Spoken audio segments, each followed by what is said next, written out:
Our state and local elections officials and national election officials have been working on this problem for a long time and working really hard in one of the most difficult environments possible. The deal is that I do see that there's interference in our elections for some years from bad actors, both foreign and domestic.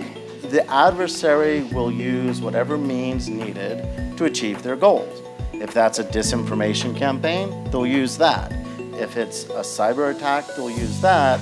But more likely, it's going to be some combination of both. In many cases, the objective is really to undermine our democracy and our confidence in democracy. And I figure it's incumbent upon anyone who has the opportunity and the means to help out in this area. We don't control the attacker, but we do control our actions.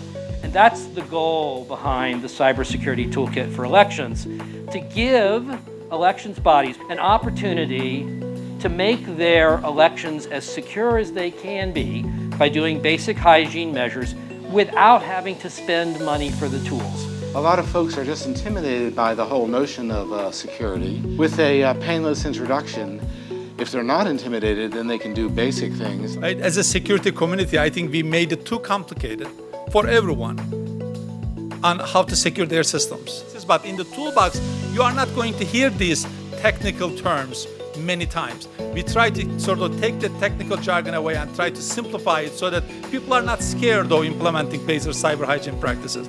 As election officials, you understand the impacts of various different events on different components of your election ecosystem. And which is why these central tools are so necessary, because the fact is the risk has gotten re-centralized.